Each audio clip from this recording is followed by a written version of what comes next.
Lids இந்தா lids. ஏய், உனக்கு எதிரா இவ்வளோ காசு?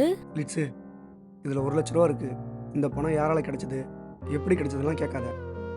ஆனால் இது நல்ல முறையில் கிடைச்ச பணம் தான். இதை கௌதம் கிட்ட கொடுத்து வீட்டு பத்திரத்தை வாங்குற வழியை பாரு. இல்லடா, என்ன? இன்னும் கொஞ்சம் காசு குறையுது. என்னால் முடிஞ்சதை நான் ரெடி பண்ணியிருக்கேன். மீதி எப்படியாவது ரெடி பண்ணி பத்திரத்தை வாங்குற வழியை பாரு. புடி புடி, நான் வரேன்.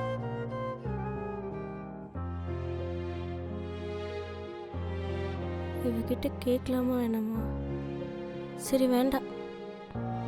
ஏய், ஏன் அங்கேயே நிக்கிற? ஆ? வந்து இங்க உட்கார் வா.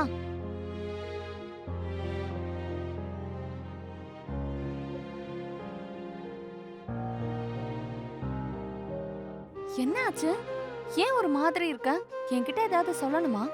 இல்ல, உன்கிட்ட ஒரு ஹெல்ப் கேட்கணும். ஏய், இத்தனை நாளா நம்ம 2 பேரும் ஒன்னா தானே வேலை பாக்குறோம். என்கிட்ட ஹெல்ப் கேட்க உனக்கு என்ன தயக்கம்? எதுவா இருந்தாலும் தைரியமா கேளு. உன்கிட்ட சொல்லியிருந்தல, மேனேஜர் கிட்ட கொஞ்சம் கடன் வாங்கியிருந்தேன். வீட்டில் கஷ்டன்றதுனால ரெடி பண்ணி கொடுக்க முடியல. ஆனால் ஆல்மோஸ்ட் ரெடி பண்ணிட்டேன். ம்.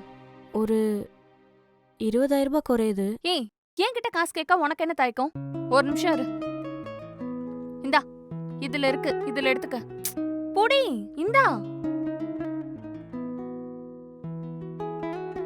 இதுல 20,000 இருக்கு, நீ போய் ஏடிஎம்ல எடுத்துக்கோ. என்ன? தேங்க்ஸ் ஸ்ருதி. ஏய், ஆ? பின் நம்பர் கேட்காம எங்க போற? மறந்துட்டேன். பின் நம்பர் வந்து 2503, ஓகேவா? ம், ம். தேங்க்ஸ் ஸ்ருதி. சரி, என்கிட்ட காசு கேட்க ஏன் தயங்குன? ஒருத்தவங்க காசு கேட்க தயங்குனாங்கன்னாலே அவங்க ஃப்ரெண்ட்ஷிப் கெட்டு போயிடும்னு நினைப்பாங்கன்னு தான் அர்த்தம். நம்ம என்ன அப்படியா பழகணும்? ம். சரி, அதெல்லாம் விடு. சீக்கிரம் காசு எடுத்துட்டு போய் அவங்க கிட்ட கொடுப்போம். பாய். ம். Salon Doctors, presented by Ma Naturals, Exact.